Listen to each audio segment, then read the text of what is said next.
ये जो भय अंदर होता है किसी भी विषय का, ये केवल मन की कल्पना होती है। जैसे अपने गंगा के किनारे भ्रमण किए, अकेले ही रहे, बच्चापन से भगवत मार्ग में रहे, तो मन कभी कभी भयभीत करता था। प्रायः गंगा जी में ग्रामीण लोग आसपास के शव को फेंक ही देते हैं। अब थोड़ा जलाने के लिए कड़ाई से नियम डाला गया है, नहीं तो पहले ऐसा नहीं था। वैसे प्रवाहित कर देना ही। कुत्ते चीत चीत करके लाशों को खा रहे किनारे जो भ्रमण कर, मतलब हर 100-200 कदम में आपको 2-4 लाशें ऐसे मिलेंगी पड़ी हुई, ऐसे कुत्ते खा रहे। जब कभी मन भयभीत करता तो भगवत कृपा से यही बात आती कि कोई भी यहां स्वतंत्र नहीं है। सबके ऊपर जिसका शासन उसे ईश्वर कहते हैं, वही तो ईश्वर है। चींटी भी स्वतंत्र नहीं है, उसके ऊपर भी भगवान का शासन है। वो उतना ही चलेगी, फिरेगी, हिलेगी, डुलेगी। आपके शरीर में यदि उसे काटना है तो वहीं लाया जाएगा, वहीं कटेगी। और आपसे मसल करके मरना है तो वैसे ही मसल के मर। पूरा विधान ईश्वर के द्वारा सब नियत है। कुछ छूट मनुष्य शरीर में दी गई है कि आप अच्छे कर्म करके, आप शुभ कर्म करके उन्नति कर सकते हो लोक लोकांतर की, या शुभ अशुभ दोनों को मिटाकर भगवत प्राप्ति कर सकते हो, या अशुभ कर्म करके नरक आदि जा सकते हो। थोड़ी छूट। अगर वो ज्यादा उपद्रव करने लगेगा, चाहे शुभ का या अशुभ का, तो भी उसके ऊपर शासन होने लगेगा।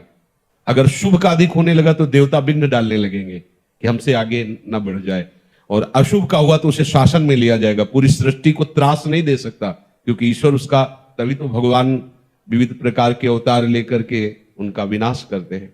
कोई भी स्वतंत्र नहीं। एक वायु भी चलेगी ना तो ईश्वर की ही आज्ञा से चलती है। कुछ भी यहां स्वतंत्र नहीं, कोई स्वतंत्र नहीं, पक्का समझ लीजिए, कोई स्वतंत्र नहीं। इसीलिए तो भक्त बेपरवाह हो जाता है कि जो मेरे प्रभु विधान करेंगे वही मेरे जीवन में होगा। अब मुझे क्या चिंता करनी, बिल्कुल चिंता नहीं। डर तो होना ही नहीं चाहिए।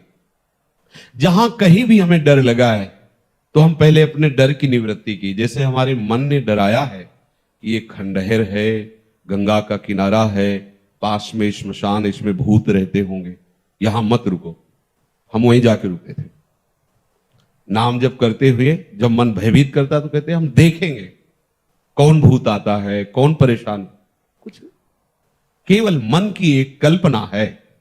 समस्त चर अचर में भगवान ही समाये हुए हैं। समस्त चर अचर भगवान की ही शासन में है। अभी इनको बता रहे थे कि गंगा के किनारे हम 4 बजे गंगा स्नान करते थे। न टार्च थी न कुछ ऐसा, अंधेरे में पैरों के नाप और अभ्यास के अनुसार हम वहां पहुंच जाते थे। बहुत काफी रेत होती थी, काफी जगह जल भराव होते हैं, और जब धुंध होती ना सर्दी में तो आंख भी काम नहीं करती कि कहां मार्ग है, तो अनुमान से पहुंचते थे। पैरों की गति अनुमान, इतना चल लिए, अब लगभग इतने के पास घाट होगा, ऐसा। तो वहां एक रास्ते में बहुत बड़ा, उसे रमसल कहते हैं देहाती भाव में, अब वो जो भी कहा जाता हो, घास का बड़ा झुंड, मतलब जैसे कुशा होता है उससे बड़ा वो होता है, उसमें सफेद लंबा लंबा इतना फूल निकलता है। वो ये अलग अलग भाषा में उसको बोलते हो। वो काफी दूर तक था, उसके बीच से जाना होता था। तो ज्यों ही हम निकलते तो जैसे हवाई जहाज उड़ने की आवाज आती ना, ऐसे होता है एकदम, एकदम मन एकदम कहता कोई है। अब 4 बजे अंधेरा, वहां कौन दिखाई दे रहा है। मन को समझाते नहीं, नहीं प्रभु है, प्रभु के सिवा नहीं। गंगा स्नान करके आते तो कदम लड़खड़ाने लगते कि यहां कुछ तो है। प्रकाश होने के बाद फिर ऐसा बह जाता। एक दिन हमने कहा इस मन को निर्भय करना ही होगा। जब वहां से निकले वही आवाज, खड़े हो गए। जब तक सूर्य उदय नहीं होगा तब तक यहां से जाएंगे नहीं, देखते हैं क्या होता है। बहुत मतलब जिद्दी स्वभाव रहा है। खड़े रहे, एक बार भी बंद नहीं हुआ। हमें लगा कि अगर कोई होता तो हम खड़े हैं तो दोबारा भी तो आवाज होती, पर हम कहा जाएंगे तभी जब सूर्य उदय हो जाएगा। सूर्य उदय हुआ, प्रकाश में देखा लाश को खाने वाली लाखों मक्खियां बैठी हुई बड़ी बड़ी। तो जहां उनको लगता कोई ऐसे है तो एकदम आवाज, वो एकदम उनका देखो। एक बार सफीपुर गंगा के किनारे हैं, अकेले वहां पे खंडहर घाट। तो जो ही थोड़ा अंधेरा हुआ तो ऐसे दृष्टि गई तो छत में एक आदमी खड़ा, मुंह में सब कालिक पोती ऐसे है, हमका पक्का भूत है। अंदर से आया कि अब यहां कौन और हो सकता है भूत। मतलब इतना साहस होने पर भी रोम रोम खड़े हो गए। हम कहा ये तो हमें गंगा किनारे टिकने नहीं देगा मन, ये तो परेशान करेगा। भगवान नाम तो चलता ही था। नजदीक गए, हम गए नीचे उतर, वो छत में था, वो वैसे ऐसे मतलब प्राण निकल जाए। अंधेरा, गंगा का किनारा, 10-10 किलोमीटर, कोई गांव नहीं, और वो एकदम काला ऐसे पूरा, अंदर से एकदम भगवान के सिवा कोई नहीं हो सकता। ये मतलब दृढ़ विश्वास रहा है, तुम्हारा मंगल नहीं हो सकता। उसे कहा नीचे उतर, वो धीरे धीरे जैसे चढ़ा था वैसे उतर के आया। मन कहता है ईंट उठा लो आसपास मन बड़ा विचित्र होता है। नहीं, शांत। नजदीक हमका ऊपर क्यों चढ़े हुए थे। थोड़ी देर बात करने पर पता चला वो आदमी पागल था, किसी ने उसके मुंह में कालिक पोती थी, फटे कपड़े पहले हुए। अब बताओ, ना कोई भूत है ना कोई भय, केवल हमारी मानी हुई कल्पना है। हाँ, कुछ अधोगति को प्राप्त हुए जीव भूत योनि को प्राप्त होते हैं। वो वही आक्रमण करते हैं जहां प्रभु का विधान होता है। जिससे कोई अशुभ कर्म करने वाले जन हैं तो उनके ऊपर जाकर वो पानी भी नहीं पी सकते एक बूंद, चाहे गंगा किनारे घूमे चाहे यमुना किनारे। जो भूत योनि है पानी भी नहीं पी, विधान के अनुसार ही उनका होता है जीवन। ऐसे थोड़ी कि स्वतंत्र भूत है जिसको चापटक दिया, ऐसा नहीं। उनके लिए विधान है। जो ऐसे कुकर्म करने वाले रहे, आसुरी प्रवृत्ति के जन है, उनको दंड देने के लिए उनका विधान कर दिया जाता है। कभी कभी संत महात्माओं के पास वो अपना उद्धार करने के लिए आते हैं, लेकिन ऐसे के पास नहीं आते कि भाग पड़े। वो इतने दिग्गज होते हैं कि उनका उद्धार करने में समर्थ होते हैं। वो ऐसे थोड़ी होते हैं कि कल्पना मात्र से भयभीत, ऐसे नहीं। जैसे उड़िया बाबा के चरित्र में भी आता है, बड़े बड़े महापुरुषों के वो आते हैं अपना कल्याण कराने के लिए, तो उनमें इतनी सामर्थ्य होती है कि उनका कल्याण करते हैं। तो किसी को इस बात से कभी नहीं डरना चाहिए कि अमुक 100 वहां रखा रहा तो मुझे कभी कोई भय नहीं, कहीं भय नहीं। हितधाम में लेटे हुए थे बारंडे में, तो ठंडा ठंडा लगा, तो एकदम आंख खुली तो देखा फन काड़े काला सर्प। यही हितधाम की बात कह रहे। उठे, हम कहा प्रभु आप जाओ। लघु शंका गए, उनका अंदर सोएंगे नहीं, जीव जंतु है, कभी दब जाए तो काट। अंदर गए तो आसन में फन काढ़े। हम कहा रहने दोगे कि नहीं आप। कोई भी जीव स्वतंत्र नहीं, जब तक आपके जीवन में वो दंड विधान नहीं तब तक कोई आपको स्पर्श नहीं कर सकता। तो इस तरह की भावना कभी अंदर पनपने ही नहीं देना चाहिए। यदि पनप रही है तो उसका निवारण करना। जैसे डर लग रहा है तो लाइट जलाओ, देखो डर है कहां, पूरे कमरे में देखो, पूरी रात कीर्तन करो, देखो कहां है। कहीं आज तक ऐसा नहीं हुआ। एक घटना आपको बताएं जो वास्तविक डर की थी।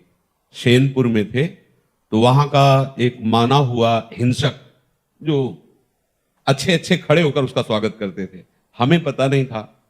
गंगा किनारे भ्रमण करते करते अभी 2-4 महीना हुए थे वहां रुके। बहुत मंगलमय स्थान, भजन में स्वाभाविक रति हो। सांप बिच्छी तो वहां चीटी की तरह घूमते थे। 90 बीघा घनघोर जंगल अब भी है। अब क्या दशा है उसकी वो तो हमें पता नहीं जंगल की।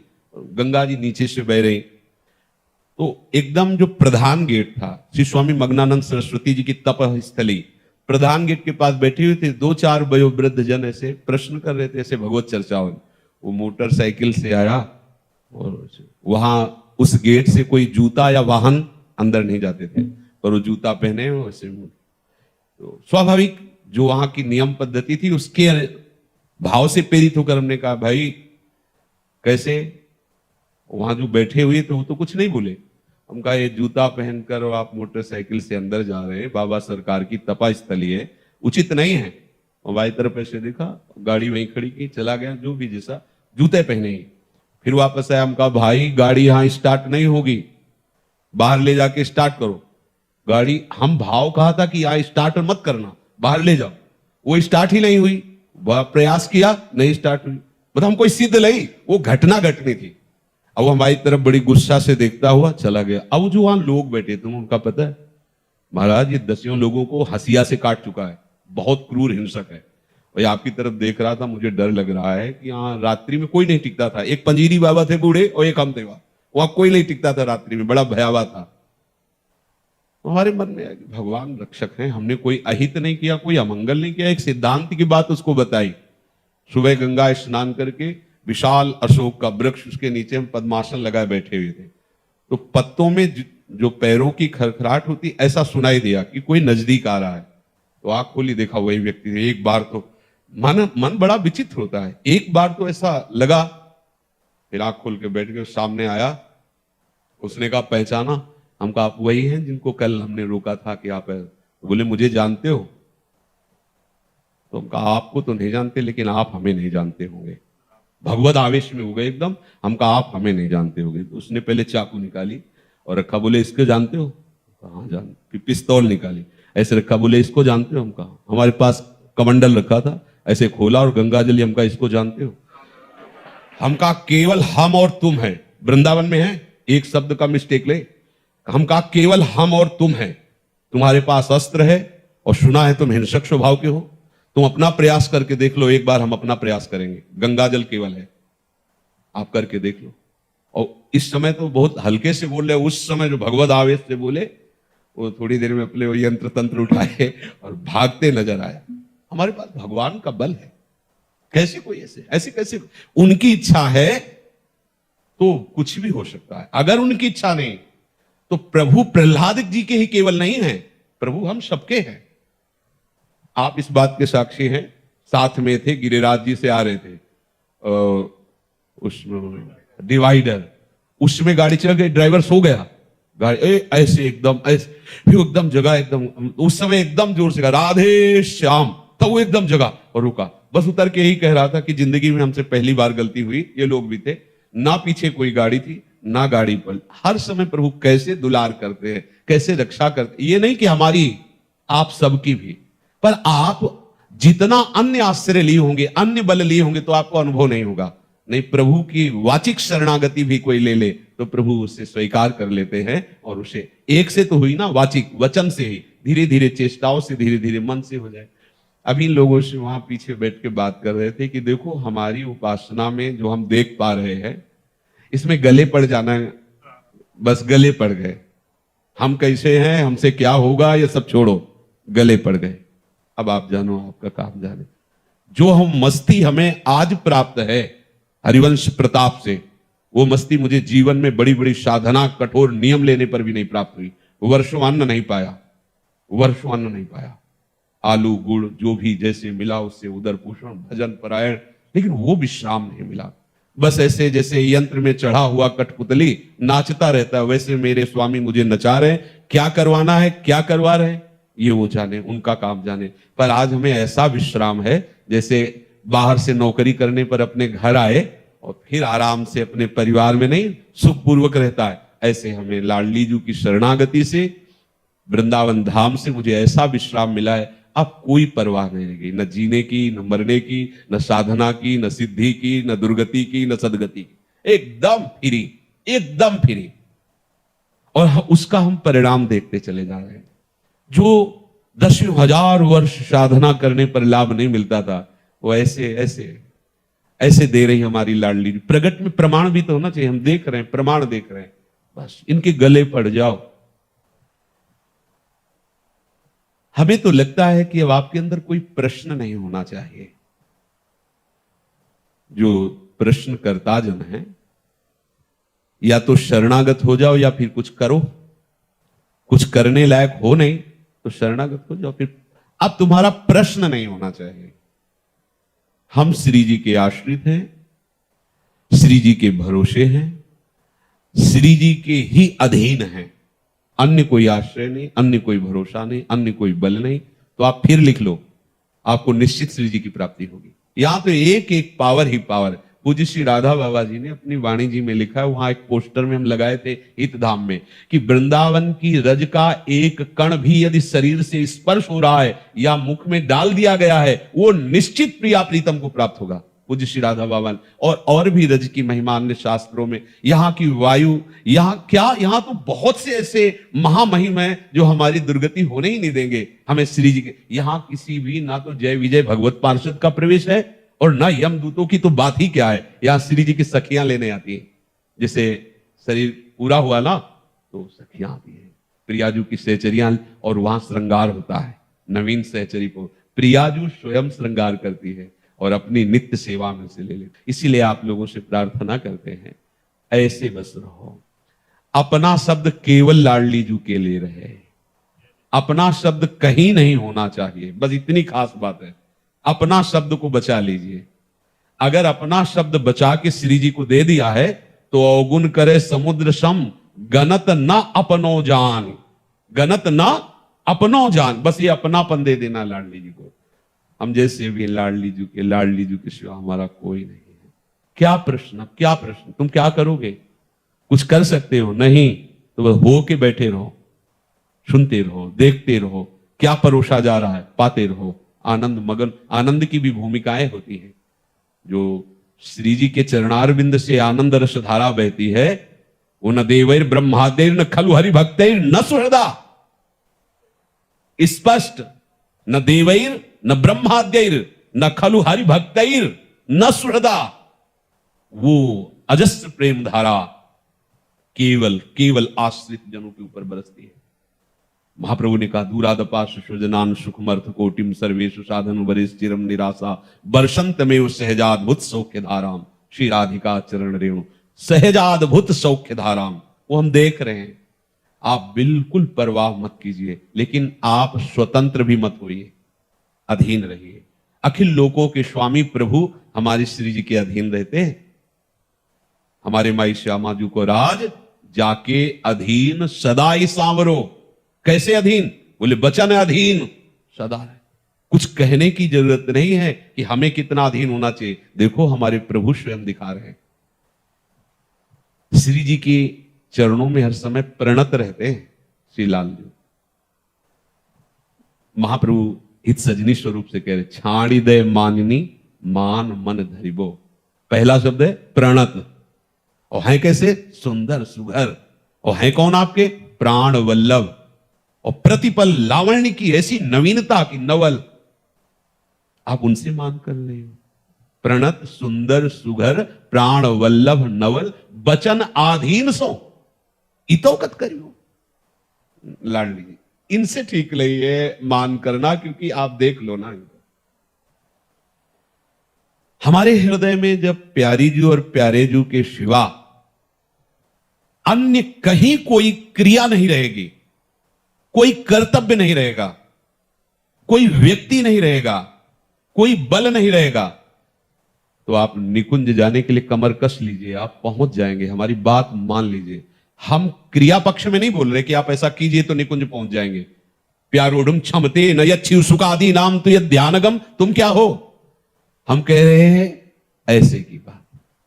बैठे हो रसिकों की सभा में, श्री जी का जस हो रहा है, सुनो, गाओ, जाओ अपनी कुटिया में, इनको भोग लगाओ, पाओ, इनको शयन कराओ, आप शयन कर जाओ। सुबह उठो, स्नान करो, इनका गुणगान करते हुए इनको जगाओ, इनको स्नान कराओ, श्रृंगार कराओ, सूक्ष्म से करके, विस्तार से यहां दर्शन करो आकर के। नाम वाणी का सुख ले रहे हो, फिर मध्याह्न में जाओ, भोग पाओ, विश्राम करा दो।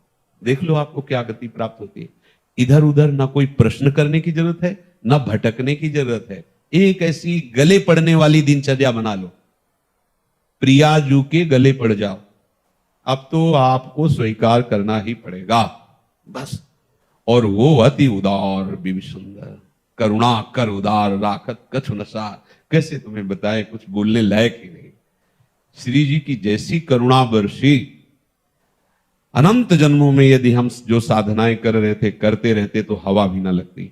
सच्ची कहते हैं, हवा भी नहीं लगती। जो श्री जी की करुणा से, कृपा से, जो अब हृदय की मस्ती कोई कांटा में तौल के थोड़ी बोली जाती है।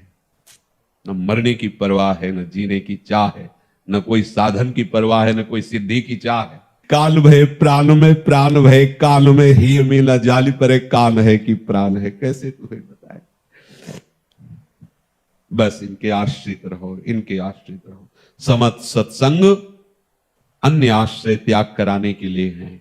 अब हमारे पास कोई शब्द नहीं रह गया है, कोई उपदेश नहीं रह गया है।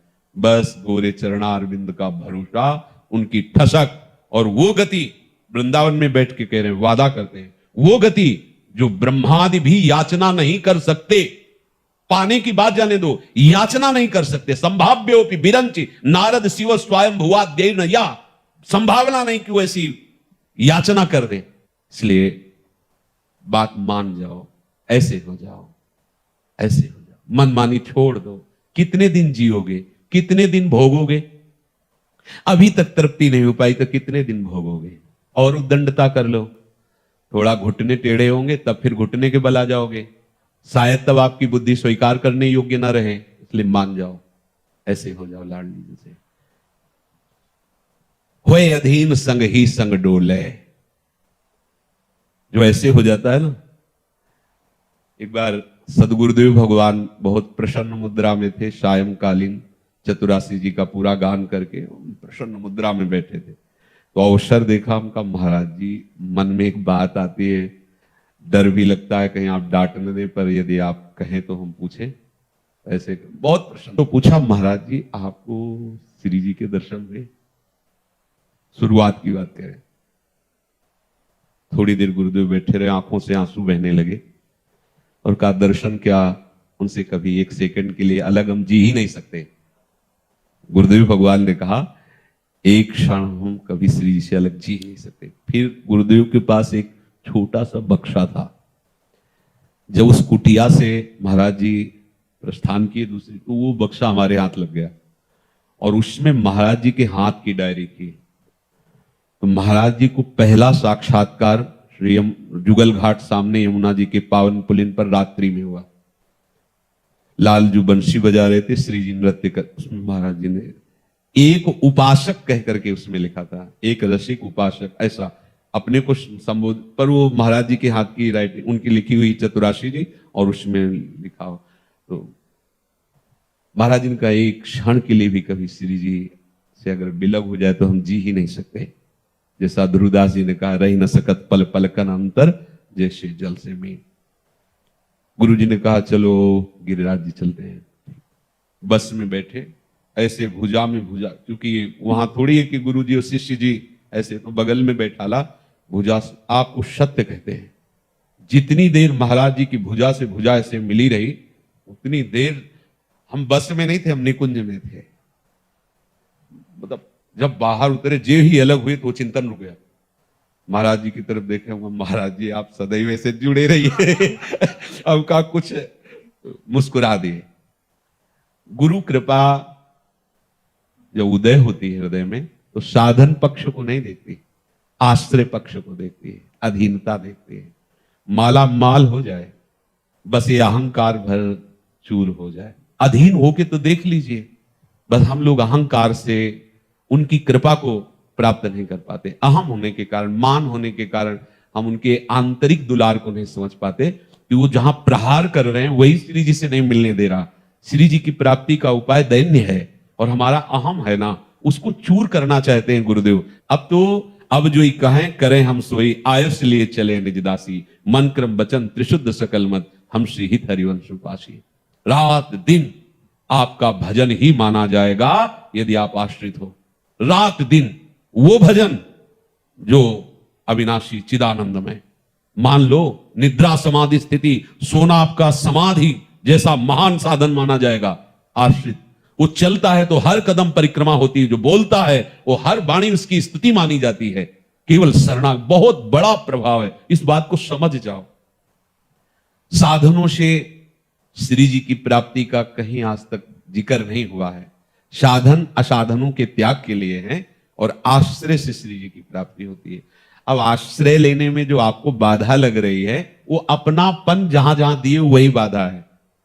अपने मन में अपनापन, अपने तन में अपनापन, अपने धन में अपनापन, अपने भोगों में कुछ अलगाव किए हुए हो। आप देखो ना, आप अंदर से देख लीजिए, आप कुछ अलग हो।